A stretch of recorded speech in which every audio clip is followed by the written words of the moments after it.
What if the generation everyone overlooks is actually the reason today's world works the way it does? Before social media shaped personalities, before smartphones answered every question, there was a generation that learned to solve problems without an audience, without instant help, and without expecting recognition. They rarely ask for attention, yet they've influenced modern work, technology, and parenting more than most people realize.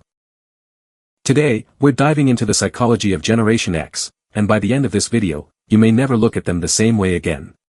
Before we begin, make sure to like this video, subscribe to the channel, and let us know in the comments, which generation do you belong to, and where are you watching from? Most conversations about generations revolve around conflict. Boomers versus Millennials.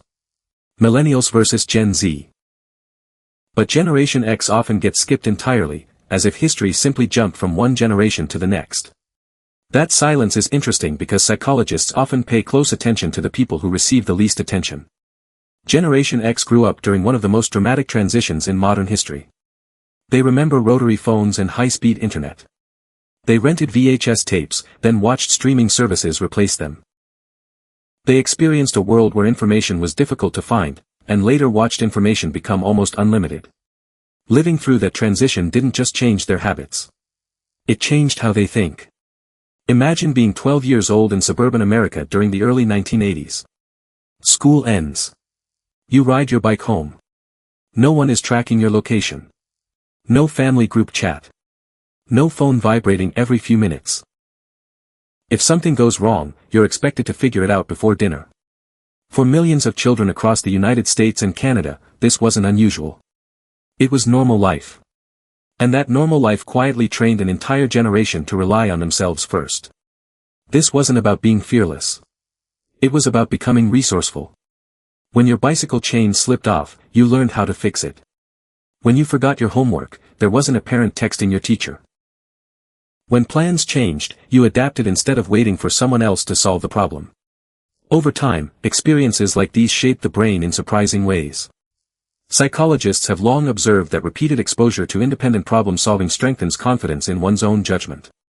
Not because people believe they're always right, but because they've learned they can survive being wrong. That's an important difference. Many younger generations grew up with immediate access to answers. Search engines. GPS. Video tutorials. AI assistants. Generation X grew up with uncertainty. And uncertainty became one of their greatest teachers. Instead of asking, "Who can solve this for me?" their first instinct often became, "What can I do with what I already have?" That mindset didn't appear overnight. It was built through thousands of ordinary moments that never made the news. Small responsibilities. Small mistakes. Small victories. Yet those ordinary experiences quietly produced extraordinary resilience. But independence came with a price. Learning to handle everything yourself can slowly convince you that asking for help is a weakness. Many Generation X adults became incredibly dependable. Friends trust them. Coworkers rely on them. Their families know they'll show up when it matters.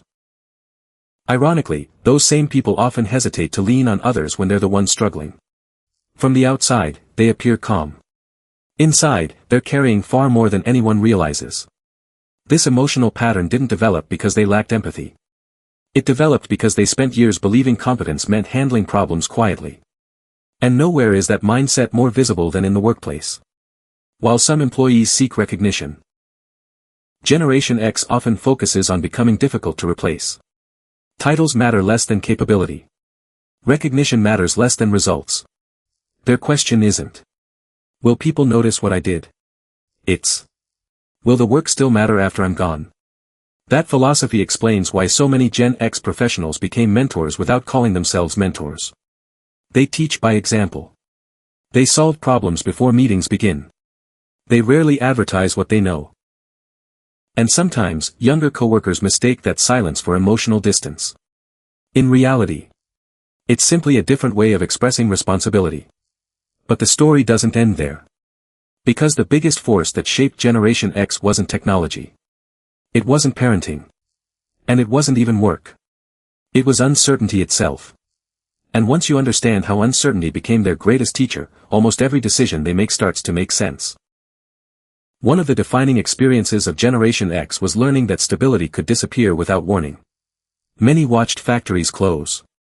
Neighborhood businesses vanished. Families relocated after unexpected job losses. Corporate loyalty, once treated almost like a lifelong contract, suddenly looked fragile. That experience quietly changed the way they viewed success. Instead of believing a single employer would guarantee security, many began investing in something no recession could easily take away. Their own skills. They learned new software before it became required. They picked up practical abilities outside their job descriptions. Some built side businesses. Others developed hobbies that eventually became second incomes. To many people, this looked ambitious. To Generation X, it simply felt responsible. Because they had learned one lesson early. Anything that can be taken away eventually might be. That lesson also influenced how they viewed authority. Unlike generations that automatically respected titles, Generation X often respected competence first. If a manager clearly understood the work, they earned trust quickly. If they relied only on status, that respect disappeared just as fast. This wasn't rebellion for the sake of rebellion. It was pattern recognition. Years of watching institutions make costly mistakes taught them to evaluate people by actions instead of labels. That habit still shows up today. Whether they're hiring someone, voting, or choosing a mechanic, they tend to ask one simple question. Can this person actually deliver? Notice that it's a practical question, not an emotional one. Practical thinking became one of Generation X's defining strengths. Even their sense of humor reflects it. Their jokes often carry a layer of sarcasm. Not because they're naturally negative, but because humor became a way to reduce pressure. When life repeatedly reminds you that unexpected problems are part of reality, laughter becomes less about entertainment and more about emotional balance. Another fascinating characteristic is how they consume information. Long before smartphones, finding answers required patience. You searched library shelves. You compared books. You listened carefully to people with real experience. Knowledge demanded effort. And when something requires effort, the brain usually values it more. Perhaps that's why many Generation X adults still prefer understanding a subject instead of memorizing quick facts. They want to know how something works. Not just what the answer is. You can see this in everyday life. Give them a broken lawn mower. A noisy washing machine. Or an old pickup truck refusing to start. Their first reaction often isn't to replace it. It's to diagnose it. There's satisfaction in solving problems with your own hands. Not because they're against new technology. Many adopted computers, smartphones, and the internet faster than people expected. The difference is that they usually see technology as a tool. Not as an identity. And maybe that's why many of them feel differently about social media. Sharing every opinion. Posting every vacation. Documenting every meal. Those habits can feel strange to a generation that grew up believing privacy had value.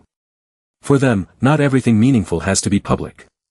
Some moments become more valuable precisely because they remain private. Then came parenthood. Interestingly, many Generation X parents tried to give their children something they felt they had missed. More attention. More communication. More emotional support. In many homes, that created stronger family relationships. But it also created an unexpected question. How much protection is too much? If children never experience failure, will they ever develop confidence? If every obstacle is removed, will resilience ever have a chance to grow? There isn't a simple answer. But it's a question many Generation X parents continue asking themselves. Perhaps that's because they understand something every generation eventually learns. Life doesn't become easier. People become more capable. And capability rarely develops inside perfect conditions. It grows through uncertainty, responsibility, failure, and recovery. Maybe that's the greatest psychological legacy of Generation X. Not that they were tougher. Not that they were smarter. But that they became comfortable operating in a world where certainty was never guaranteed. They built careers during enormous technological change. Raised families through economic ups and downs. Adapted to a world that transformed faster than almost anyone predicted. Yet most of them never asked for applause. They simply adjusted. Moved forward. And kept going. Generation X may never dominate headlines. They may never become the loudest voice in the room. But history isn't always shaped by the people making the most noise. Sometimes it's shaped by the people quietly keeping everything running while everyone else is looking somewhere else. And perhaps that's the most remarkable thing about Generation X. They never needed to be the center of attention to leave a lasting impact. If you enjoyed this deep dive into psychology and human behavior, don't forget to like the video, subscribe for more weekly insights, and share this with someone who grew up during the Generation X era. Until next time, thanks for watching.